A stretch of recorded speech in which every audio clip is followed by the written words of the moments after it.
नमस्कार, मैं हूँ पारुल और आप देख रहे हैं वॉइस ऑफ पारुल। आज हमारे इस पॉडकास्ट की कड़ी में एक ऐसी शख्सियत हैं जिनके साथ रूबरू होने के लिए मैं खुद को परम सौभाग्यशाली मानती हूँ। और अभी मैं उनका परिचय आपको दूंगी, उससे पहले मैं उनके व्यक्तित्व को लेकर दो लाइनें कहना चाहूंगी। जिंदगी ने मुझे पत्थर समझकर ठोकरें दी। जिंदगी ने मुझे पत्थर समझकर ठोकरें दी। उसे क्या पता था, इन्हीं ठोकरों से मेरा किरदार निखर जाएगा। जी हाँ, मैं बात कर रही हूँ आज की हमारी पॉडकास्ट की अतिथि महोदय डॉक्टर विद्या बिंदु सिंह, जो कि एक पद्मश्री हैं और लखनऊ उत्तर प्रदेश से हैं। मैम, आज सवालों का सिलसिला तो बहुत है मेरे पास, लेकिन पहले मैं आपके बचपन से लेकर आपकी एजुकेशन की एक यात्रा जानना चाहूंगी। क्या आप मुझे बताएं कि आपका बचपन कैसा रहा? धन्यवाद पारुल जी, आमंत्रित करने के लिए। बचपन मेरा गांव में जन्म हुआ। जैसे आम गांव की लड़कियां खेलते कूदते जीवन बिताती हैं, वैसे ही मैं गांव में पली बढ़ी। और उस समय शिक्षा की व्यवस्था लड़कियों के लिए उतनी अच्छी नहीं थी, बड़े प्रतिबंध थे। तो घर में ही रह के पढ़ाई करती रही, प्राइवेट परीक्षाएं देती रही। और उसके बाद विवाह के बाद मैं कॉलेज गई। और मेरे पिता चाहते थे कि मैं पढूं, और उन्होंने कहा भी कि तुमको ऐसी अपने को प्रस्तुत करना पड़ेगा, ऐसा आदर्श प्रस्तुत करना पड़ेगा कि आगे की बेटियों के पढ़ने का मार्ग खुल जाए। क्योंकि लोग कहते हैं कि लड़कियां पढ़ने में बिगड़ जाती हैं पढ़ने से, और उनके शादी विवाह में बड़ी कठिनाई होती है। तो तुमको ये साबित करना पड़ेगा कि पढ़ने के बाद लड़कियां अच्छी सुशील बनती हैं, कर्मठ बनती हैं। जी बिल्कुल। तो बहुत बड़ा मैसेज था ये आपके पिताजी के जी, द्वारा। इस तरह से जैसे आम गाँव की जीवन होता है, रिश्ते नाते निभाने का, आसपास के गांव में जाना, सबसे सीखना, और घर के काम काज सीखने के लिए मैं गांव की जो बड़ी बुजुर्ग महिलाएं थीं उनके यहाँ पिताजी और माँ भेज देते थे कि जाओ दादी बीमार हैं, उनके घर खाना बनाओ। जी मैम। और जो जिनको भी ज़रूरत होती उनकी मदद करने के लिए कहते थे, तो दूसरों के घर जा कर के जो बुजुर्ग महिलाएं थी, दादी चाची, उनके घर जा कर के मैं सीखती थी, सब काम सीखा। बिल्कुल। खाना बनाने से लेकर के यहाँ तक कि कूटने का भी काम सीखा, चकिया चलाने का भी सीखा। कि ये ज़िंदगी में ये सारी चीज़ें हर गृहस्थ लड़की के लिए बहुत जानना ज़रूरी है। और उसके बाद जब पढ़ाई पूरी हुई, विवाह के बाद शहर में आई। शहर में भी मेरा मन बार बार गांव की ओर ही लौटता रहा। शहर के दिखावे, नकली ज़िंदगी कभी रास नहीं आई। अभी भी मेरे भीतर मेरा गांव है और उस गांव में मैं रहती हूँ। और आज की बेटियों को भी मैं यही कहना चाहती हूँ कि जो अपनी ज़मीन है, अपनी ज़मीन के जो संस्कार हैं, उनको मत भूलो, क्योंकि वहीं से हमने रस लिया है, वही हमारे जीवन को आगे दिशा देते हैं। जी मैम, बिल्कुल। ये जो आपने मैसेज दिया मैम, मैं कहूँगी कि आपने एक इतिहास रचा है, इतिहास बदला है। उस ज़माने में जो लड़कियों के लिए एजुकेशन थी वो बहुत ही रेयर होती थी, और आपने उस उदाहरण को प्रस्तुत किया है और आप अपने कार्यों के द्वारा आगे आई, जिससे महिलाओं को बहुत आत्मबल मिला, लड़कियों को आत्मबल मिला, वो अपनी एजुकेशन को लेकर आगे बढ़ी। तो एक इतिहास बदलने वाली बात है। जैसा कि विद्या बिंदु मैम जी ने बहुत सारी रचनाओं को लिखा है, जिसमें हिंदी, अवधी, बहुत सारी रचनाएं हैं। उस पर मेरा एक प्रश्न है मैम आपसे, आपने हिंदी और अवधी जैसी लोक भाषाओं में लेखन का चयन क्यों किया, और इन भाषाओं से आपके व्यक्तित्व का जुड़ाव कैसे हुआ? देखिए, हिंदी और अवधी दोनों एक ही भाषा है, अलग भाषाएं नहीं हैं। हिंदी की ही भाषा अवधी है, जो लोक में प्रचलित है, जो वाचिक परंपरा से, हमारी लोक परंपरा से आई, वो अवधी है। और हिंदी से इतनी जुड़ी है अवधी कि अगर अवधी को अलग कर देंगे आप तो हिंदी में कुछ नहीं बचेगा। जी। क्योंकि अवधी में ही हमारे गोस्वामी तुलसीदास जी ने जो रामचरितमानस लिखा, उसके कारण हिंदी पूरे विश्व में प्रसिद्ध हुई। और भी कवियों ने लिखा। तो हिंदी और अवधी एक ही भाषा है। उसका एक रूप है अवधी का, जो लोक व्यवहार में गाँव में बोली जा रही है, लिखी जा रही है। और उसमें जो हमारे गीत हैं, कथाएं हैं, जो हमारे मुहावरे हैं, हमारी लोकोक्तियाँ हैं, वो सब उसमें जो है व्यक्त हुए हैं। और अवधी अब लिखित भाषा भी है, उसमें साहित्य लिखा भी गया और हिंदी जी में बिल्कुल। लिखा ही जाता रहा, इसलिए और मुझे इसलिए अवधी पसंद आई क्योंकि जन्म वहीं हुआ। अवधी क्षेत्र में हमारी एक होती है राजभाषा, एक मातृभाषा, एक राष्ट्रभाषा। तो हिंदी राष्ट्रभाषा जी है बिल्कुल। और अवधी में जन्म हुआ। अवधी में मुस्कुराना सीखा, बोलना सीखा, गाना सीखा। तो अवधी स्वाभाविक है कि उसके प्रति मेरा अनुराग रहे और मैंने अवधी में लिखना शुरू किया। और खास करके जो अवधी के लोकगीत थे, जो लोक कथाएं थे, उनका प्रभाव मेरे जीवन में बहुत पड़ा। उनमें जो संदेश मिलता था, चाहे व्रत कथाएं हों, जी चाहे पूजा पाठ की कथाएं हों, या मेले त्योहारों के गीत हैं, या संस्कार गीत हैं। हर संस्कार के अवसर पर गीत गाए जाते हैं, जी अलग अलग, हर ऋतु के अलग अलग गीत हैं। तो इनको जब मैंने सुना तो उसमें जो संदेश था, जो स्वाभाविकता थी, जो रस था, वो बराबर मेरे मन को छूता रहा। और मुझे लगा कि मैं इसमें भी, अवधी में भी लिखूं। हिंदी में भी लिखती रही और अवधी लोक भाषा का जो रूप है उसमें भी लिखती रही। जी बिल्कुल मैम। जैसा कि हम अभी मैम को सुन रहे हैं, ये जो भाषा मैम की अवधी और हिंदी पे जो रचना करना, ये एक व्यक्तित्व के बहुत ही गहरे पड़ाव और उसकी बात है। ये हर किसी के साथ नहीं हो सकता कि जैसे मैं अपने बोलूं कि मैं अपने पॉडकास्ट कर रही हूँ, लेकिन इन रचनाओं से जुड़ने के लिए आपके अंदर एक गहरी सोच और गहरी समझ होनी चाहिए। और डॉक्टर विद्या बिंदु मैम ने इस बात को साकार किया है। मैम, क्या आपकी इस रचनाओं में, अवधी और हिंदी रचनाओं में, कुछ दो लाइन हो जाए आपके द्वारा सुन ली जाए, क्या हमारे दर्शक भी इसको देखें हमारे पॉडकास्ट के जरिए कि वो क्या है, और थोड़ा अच्छा सा एक हम आपके उससे रूबरू हो मैम। बिल्कुल। मुझे कविताएं याद नहीं रहती, हाँ, आप पढ़ के बता इसलिए सकती हैं मैं मैम। इसी में से पढ़ करके आपको। साहित्य का उद्देश्य जो है जी मैम। जोड़ना होता है। बिल्कुल। तो ये मेरी हिंदी की रचना है, मैं क्या चाहती हूँ। मैं क्या चाहती हूँ। हर कवि मन, हर साहित्यकार का मन जो चाहता है वो बात इसमें कही गई। मैं चाहती हूँ बन जाऊं सेतु और मुझसे होते हुए आर पार के दो छोर जुड़ें, वाह। परस्पर हो सकें।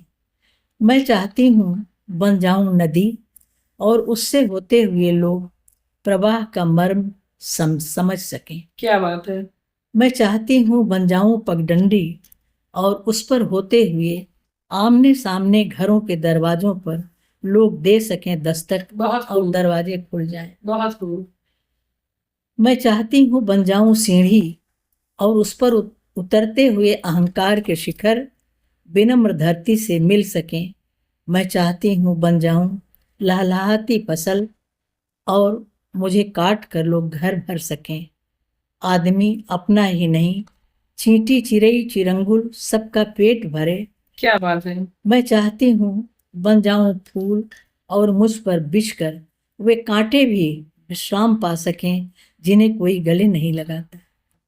मैं चाहती हूँ बन जाऊं वह बीज, मैं चाहती हूँ बन जाऊं वह बीज जिससे ममता की अमर बेल लगे उगे और सूखे वाह वाह। ठोठों को भी अपने हरियाले आंचल से जीवन की निरंतरता का संदेश दे सके। पर मैं तभी बन सकती हूँ इतना सब जब मुझे अपने पुरखों की दी हुई शक्ति पर आस्था बनी रहेगी। क्या बात है मैम, क्या बात है। बहुत बहुत ही खूब मैम, बहुत ही खूब।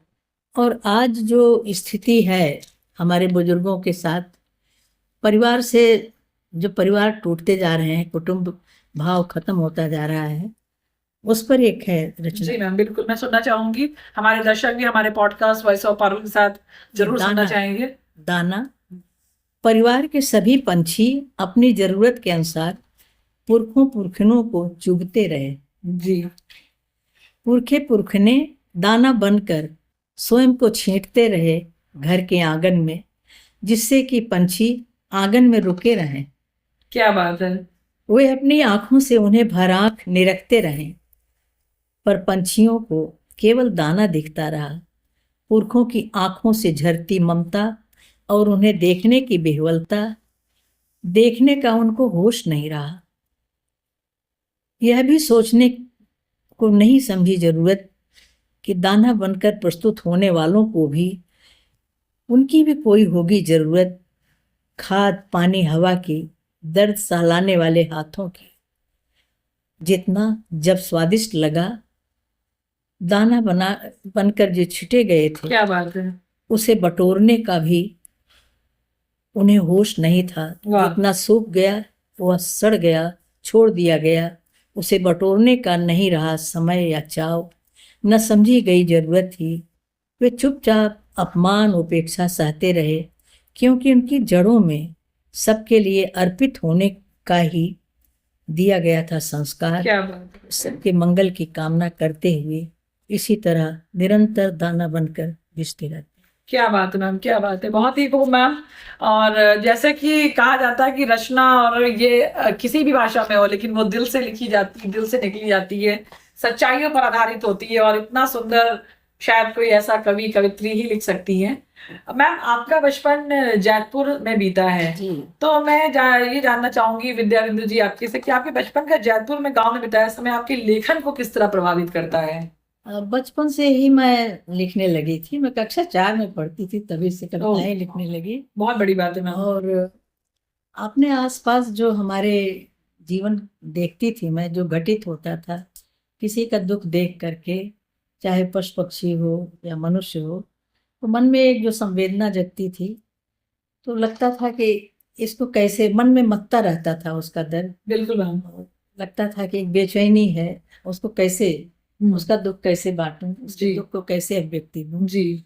और टूटे फूटे शब्दों में लिखना शुरू किया, और लोगों ने प्रोत्साहित भी किया। मेरे पिताजी ने, और एक हमारे गांव के पास एक कविवर रहते थे, उनके पास मेरे भाई एक थे, उन्होंने डायरी मेरे लिए जाके कॉपियां दिखा दी, तो उन्होंने उस पर बहुत अच्छी टिप्पणियां लिख कर भेजी कि ये बाल सूर्य है और कविता प्रस्फुटित हो रही है आगे के लिए। क्या बात है, क्या तो उन टिप्पणियों से मुझे बड़ा बल मिला, बराबर मिला है, बिल्कुल। और मैंने लिखना शुरू किया कविताएं, और कुछ जासूसी उपन्यास बच्चों के लिए लिखे बचपन में। वाह, क्या बात है, क्या बात है। जो अब हो गए हैं, कहीं मैं ढूंढ रही हूँ, पुरानी डायरियां मिल नहीं रही जी हैं। मैम, बिल्कुल। तो उसमें कहानियां लिखने का और उपन्यास लिखने का बचपन से ही बीज पड़ा, और छपती नहीं थी पहले रचनाएं। पहले गाँवों में बहुत ही मुश्किल समय था उस समय, ऐसा नहीं होता था जितनी एडवांस टेक्नोलॉजीज अभी आ गई हैं। हाँ, अखबार भी गाँव में कम पहुंचते थे। तो पहली रचना मेरी जब एमए में आगरा में गई, तब वहाँ की मैगजीन में छपी। तो इस तरह निरंतर चलता रहा, अभिव्यक्ति होती रही डायरियों में। बहुत सारी खो गई, बहुत सारी ससुराल ले गई, वहाँ खोई, और बहुत सारी जो मिली उन्हें सहेज करके आगे उनको बिल्कुल प्रकाशित मैम। कराने की कोशिश जैसा कि हम लोग जानते हैं कि हमारी पद्मश्री आज की शख्सियत है, आपकी एजुकेशन आगरा और बनारस विश्वविद्यालय से हुई है, तो उस पर एक सवाल मैं करना चाहूंगी मैम कि आगरा विश्वविद्यालय और बनारस हिंदू विश्वविद्यालय में जब आप अपनी एजुकेशन ले रही थी, तो आपकी शिक्षा ने आपकी साहित्यिक सोच को क्या क्या कैसे आकार दिया है? वहां पर भी आपकी एक एक पड़ाव आया होगा आपकी रचना को लेकर, तो उस साहित्यिक सोच ने आपको, आपने कैसे आकार दिया उसको? देखिए, हर महाविद्यालय या विश्वविद्यालय विद्या का मंदिर होता है। बिल्कुल। वहाँ का वातावरण ऐसा होता है कि वहाँ आदमी जाने पर ही सीखना शुरू कर देता है। बिल्कुल मैम। अध्यापकों से मिलना, अपने जो आसपास के छात्र हैं कक्षा के, या जो गोष्ठियाँ होती हैं, सेमिनार होते हैं, उनको अटेंड करना, और उनमें लोगों को सुनना, उनके विचार जानना, लाइब्रेरी में बैठ करके पुस्तकें पढ़ना। तो इस तरह से ज्ञान किसका सृजन का, ज्ञान का जो एक प्रेरणा मिलती है विश्वविद्यालय में जाकर के, वो मुझे भी मिली। ब्रज क्षेत्र में आगरा, ब्रज भाषा के प्रति वहाँ आकर्षण बढ़ा, ब्रज भाषा के कवियों को पढ़ा, उनसे मिली, उनका आशीर्वाद मिला। और बीएचयू में थी तो भोजपुरी और अवधी का वहाँ क्षेत्र था, तो लोक भाषाओं के प्रति जो आदर भाव मिला। और मेरा शोध का विषय भी बीएचयू में लोक साहित्य पर ही था। तो हमारे गुरु थे डॉक्टर भोला शंकर व्यास जी, वो संस्कृत के बहुत बड़े विद्वान थे। जी मैम। व्याकरणाचार्य थे, लेकिन उन्होंने ही मुझसे कहा कि तुम लोक पर काम करो। वाह, क्या बात है। आते फिर लोक साहित्य को संकलन करना, उस पर सोचना, और वो मेरे लिए बड़ा रुचिकर भी था और प्रेरक भी था। प्रेरक भी तो कहा भी जाता है मैम, गुरु गोविंद दो खड़े काके लागो पाए, जी बलिहारी गुरु आपने गोविंदियो बताए। गुरु का जी। हमारे जीवन में बहुत बड़ा रोल होता है। तो मेरे सभी गुरु मुझे प्रेरणा देते रहे लिखने की भी। और कहते हैं ना, गुरु कुम्हार सिख कुंभ है, गड़ जी गड़ काढ़े को, जी अंतर हाथ सराही दे, बाहर बाहर चो। तो गुरु जो होता है वो बाहर से भले कठोर होता है, लेकिन अपने शिष्य की भलाई के लिए। बिल्कुल मैम। तो मुझे सौभाग्य से ऐसे गुरु मिले जहाँ जहाँ भी गई कि सबने बड़ा आशीर्वाद दिया, स्नेह दिया, प्रेरणा दी। जी और मुझे कठिन श्रम का, स्वाध्याय का गुरु सिखाया कि बिल्कुल मैम। सबसे ज्यादा पढ़ो, जितना हो सके पढ़ो, और फिर उसके बाद लिखो। बिल्कुल मैम ने इस बात को साक्षात जो है पूर्ण किया कि जैसे विचार होंगे जीवन वैसा ही बनेगा। और रियली बहुत ही जबरदस्त रचनाओं की मैम ने रचनाएं बनाई हैं अवधी में, हिंदी में।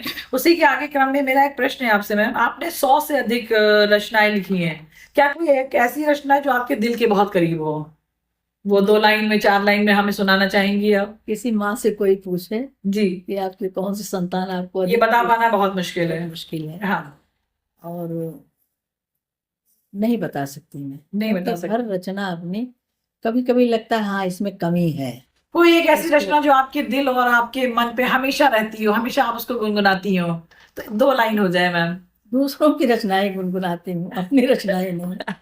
और कवियों की। जी तो मैम। जब भी कोई समस्या आती है, हम्म। तो हमारे पूर्वज कवि जो थे, रहीम है, कबीर हैं, जी रसखान है, तुलसीदास है, सूरदास है, इनकी रचनाएं मार्ग दिखाती हैं बिल्कुल बिल्कुल। और उनसे प्रेरणा मिलती है। और मुझे लोकगीतों ने भी प्रेरणा दी। वो सब तो हमारे इतिहासकार कवि हैं। बिल्कुल जी मैम। लोकगीत मैंने बहुत सारे याद किए, और लगभग 15-20 हजार लोकगीतों का संकलन मैंने किया। क्या बात है। उसमें बहुत सारी धुनें हैं, बहुत सारे गीत हैं, और याद भी थे, मैं गाती भी थी।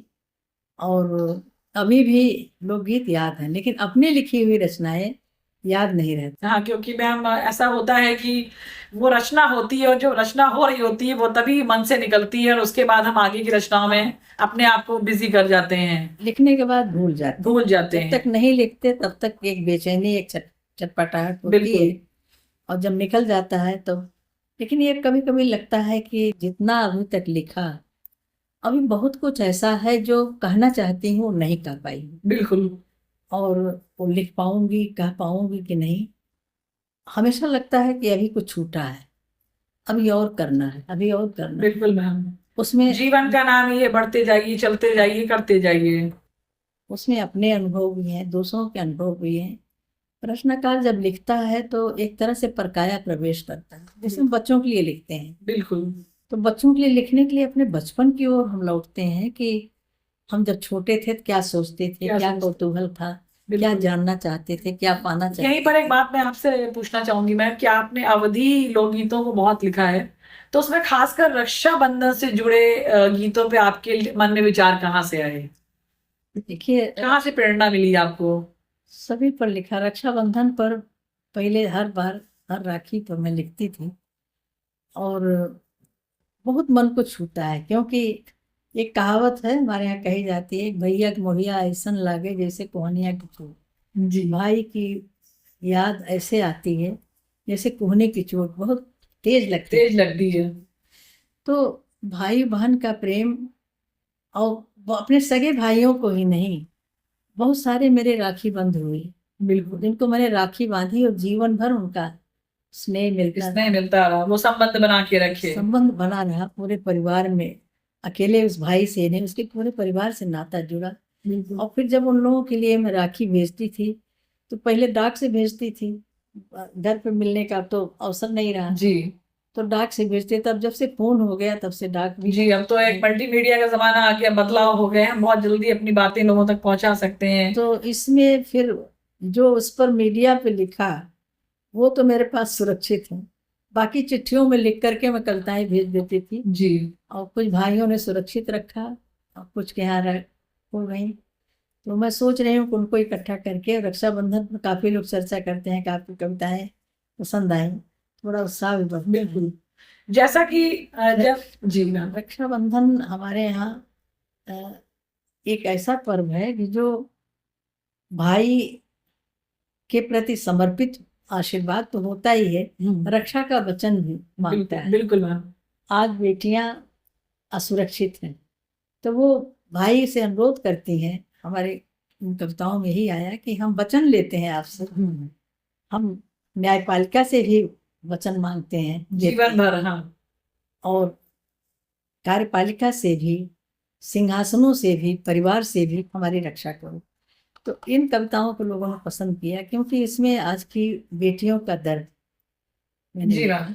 उनकी आवश्यकताओं को लिखा, उनकी असुरक्षा की भावना, अपने ही घर में बेटियां नहीं सुरक्षित हैं, इस दर्द को उसमें लिखा था, इसलिए जो है उनको बिल्कुल बिल्कुल मैम, बिल्कुल मैं आपकी बात से पूर्णतः सहमत हूँ।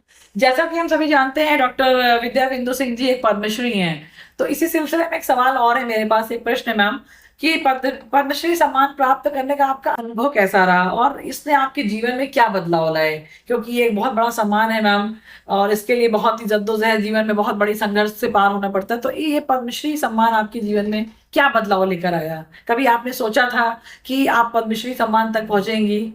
नहीं, कभी नहीं सोचा था जी। मेरी एक भाई की पोती थी, उसने एक बार कहा कि बुआ ने इतना लिखा है तो इनको पद्मश्री नहीं मिल सकती। तो मैंने सोचा कि क्या सचमुच मुझे भी मिल सकता है, लेकिन कभी इतना विश्वास नहीं था कि मिलेगा। जिस दिन भारत सरकार के यहाँ से फोन आया कि क्या बात है, आप जो है कोई एतराज तो नहीं है, ईश्वर की मर्जी हुई है वही राम में रचि राखा। तो मुझे कहा नहीं, मुझे खुशी होगी। उसके बाद जब मिला पद्मश्री, तो इतने लोगों की बधाइयाँ मिली, इतने लोग, जाने कितने लोग पूरे भारत ही नहीं पूरे विश्व में, जी बिल्कुल मैम। सबका आशीर्वाद मिला और लगा कि हाँ, मेरे महत्व को लोगों ने, बिल्कुल सरकार ने भी पहचाना, जी। पहचान दी और लोगों को शुभकामनाएं भी मिली। लेकिन ये भी लगा कि ये सम्मान जो मुझे मिला, ये मुझे नहीं मिला है, बल्कि मेरी साधना को मिला है, मेरे लोग को मिला है, जिनसे मैंने गीत लिए। हमारे बुजुर्गों का आदर है इसमें, जिनसे मैंने कथाएं सुनी, उन बुजुर्ग बाबा दादा कथक्कड़ों को है ये सम्मान, और इस लोक परंपरा का सम्मान है ये, जिसने मुझे यहाँ तक पहुँचाया, जिसके प्रति अनुराग था उसने मुझे यहाँ तक पहुँचाया। लेकिन ये मेरे लिए एक चुनौती भी है, बिल्कुल एक परीक्षा भी है कि आपको इस सम्मान दिया जा रहा है, इसकी रक्षा आप कैसे करेंगे, आप आगे अपने को कहाँ तक ले जाएंगे, आपका दायित्व क्या है, उसके प्रति कितना सचेत रहेंगे। जी। ये एक अनुशासन और एक प्रेरणा का भी ये संदेश इस तरह पुरस्कार देते हैं, और स्वाभाविक है कि खुशी तो होती ही है, बिल्कुल मैम। मुझे भी मिली और सबका आशीर्वाद जो मिला वो मेरे लिए बड़ा प्रेरक रहा। मुझे लगा कि जीवन सार्थक है और अभी और जीना है, बिल्कुल मैम, अभी और करना, बहुत कुछ करना है, बहुत कुछ करना है। जैसा कि हम सभी जानते हैं कि डॉक्टर विद्या बिंदु जी बहुत सारे मंचों से जुड़ी रही, बहुत बड़े बड़े मंचों में उन्होंने अपनी अवधि और हिंदी रचना को जो है प्रस्तुत किया है, बड़े बड़े मंचों के साथ मैम कोलैबोरेट रही हैं, एसोसिएट रही हैं। तो मैं मैम से क्वेश्चन करना चाहूंगी, आपके साहित्य का आकाशवाणी में भी जो है प्रसारण हुआ, इस अनुभव को आप कैसे वर्णित करेंगी? आकाशवाणी इलाहाबाद से मेरी शुरुआत हुई थी जी। तो वहाँ वार्ताएं देती, तो वहाँ कंपेयरिंग भी करती थी, और खुशी ये होती थी कि जो चीज़ हम कहना चाह रहे हैं, इतना बड़ा श्रोता समूह है उसके सामने, शुरू में घबराहट होती थी कहीं गलत न हो जाए, लेकिन फिर करते करते आदत पड़ी। और फिर जब आकाशवाणी से मेरा 25 एपिसोड में राम कथा पर जी। एक सीरियल आया, उसको बहुत सराहना मिली और लोगों ने पसंद किया। उसकी राम कथा जो लोक साहित्य में है उस पर थे वो सीरियल, सारे लोकगीतों के आधार। जी। फिर दूरदर्शन से भी वही बात हुई, वहाँ भी सीरियल्स आए। तो मीडिया से जुड़ने पर एक प्रचार का जो तंत्र है ये, उससे एक साथ आप बहुत सारे लोगों को अपनी बात पहुंचा सकते हैं। बिल्कुल। इसलिए अच्छा लगा, लेकिन सतर्क रहने की भी जरूरत होती है उसमें, और इसके लिए कहीं कुछ ऐसी बात न निकल जाए। जी। आप ऐसे बोल रहे हैं, ये बात बहुत दूर तक जाती है, दूर चली जाती जी। है बात। तो इसलिए सतर्कता, भाषा सरल हो, सहज हो, इसका ध्यान रखना जी। और किसी ऐसी बात का प्रसारण न हो जाए जिससे लोकहित न हो, बल्कि लोग का मंगल हो सकता है। बिल्कुल मैम। उससे बचने की भी ये प्रेरणा मिली। बिल्कुल मैम, बहुत बहुत धन्यवाद कि आपने इस प्रश्न को एक लोगों को मैसेज दिया है। और जैसा कि हम सब जानते हैं कि डॉक्टर विद्या बिंदु जी साहित्य के साथ साथ एक समाज सेविका भी हैं। वो समाज में भी बहुत सारे ऐसे कार्य कर रही हैं जिनसे लोगों का भला हो रहा है। वो एक जमीनी स्तर से जुड़ के अपने कार्य को सामाजिक तौर पे भी एक अंजाम दे रही हैं। तो मैं इस सिलसिले में आपसे पूछना चाहूंगी मैम कि साहित्य के साथ साथ सामाजिक गतिविधियों में आपकी भागीदारी, इन दोनों के बीच आप संतुलन कैसे बनाती हैं? क्योंकि संतुलन तो जीवन की सबसे बड़ी आवश्यकता है। परिवार में भी संतुलन, अपने जीवन में भी संतुलन। जी।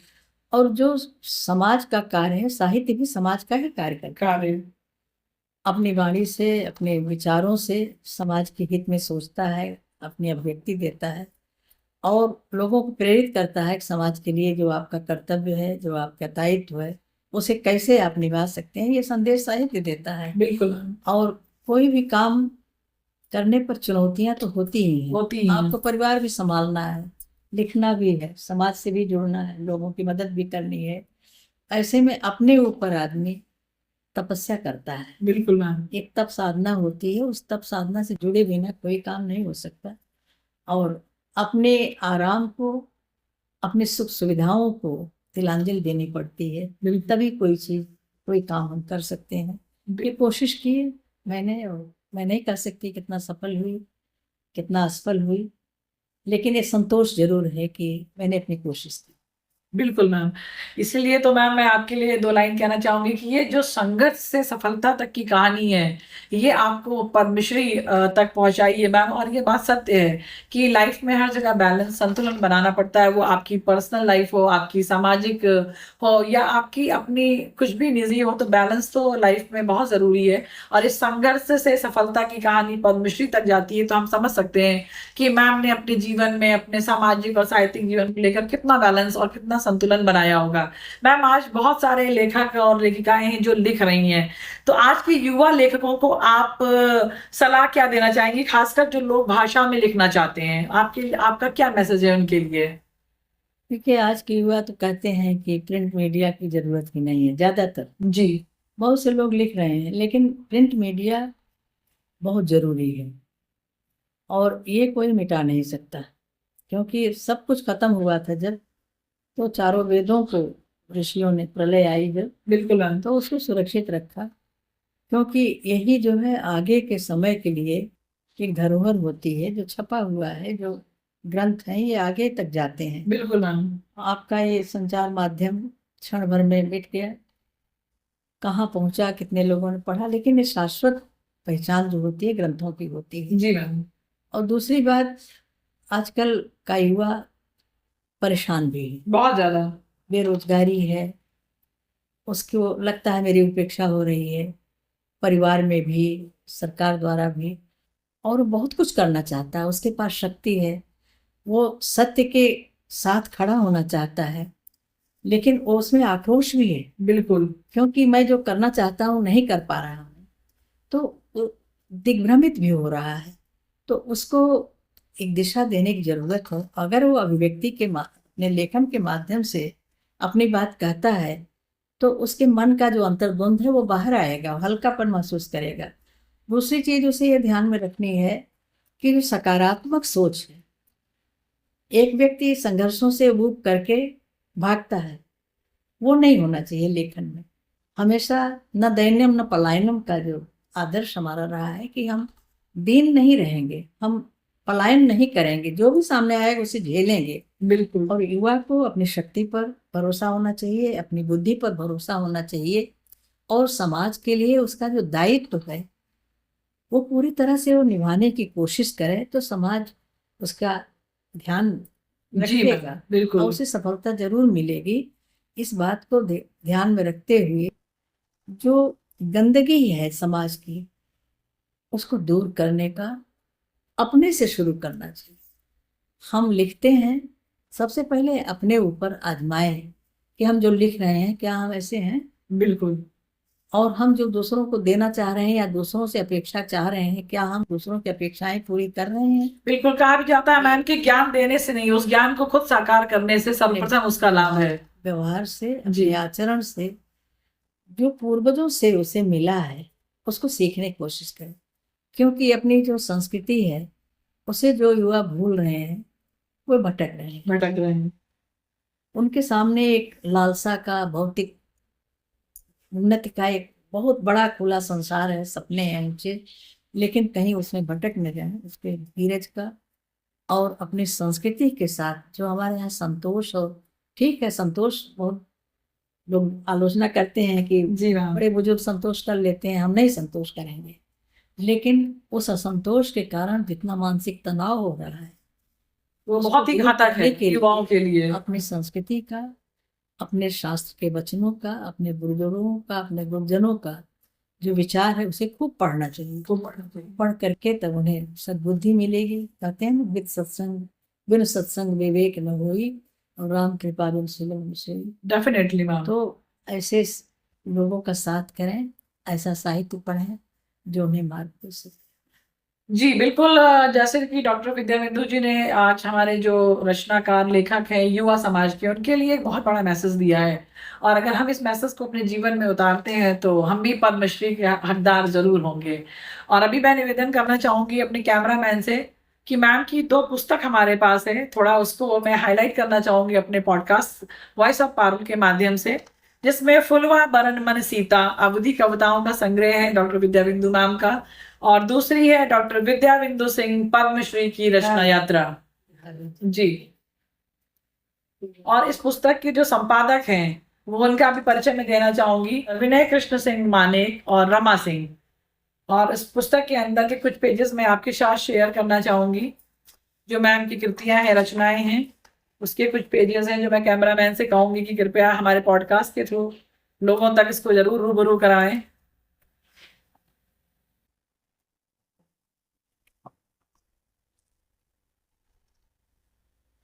इतनी जबरदस्त शख्सियत और मैम ने इतना जबरदस्त मैसेज दिया है हमारे युवाओं के लिए। आप भी आइए, आगे बढ़िए, सब अपने जीवन में अपने कर्तव्यों को, अपने कर्मों को करते जाइए। जीवन का यही सार है, मेरा यही मानना है मैम। बहुत सारे मैम के यहाँ पर अवार्ड लेते हुए फोटोग्राफ्स हैं हमारी माननीय राज्यपाल महोदया के साथ। और मैम की एक दूसरी कृति है फुलवा बरन मन सीता अवधि कविताओं का संग्रह है। तो इन दोनों पुस्तकों को मैं कैमरामैन से कहूंगी कि हमारे पॉडकास्ट पे जरूर शो करें, क्योंकि मैम की ये पूरी जीवन की धरोहर है, ये उनका संघर्ष है जो इन पुस्तकों द्वारा हम तक पहुंचा। कितने संघर्ष का सामना करते हुए मैम एक पद्मश्री की शख्सियत हैं, ये हमारे लिए बहुत ही परम सौभाग्य की बात है।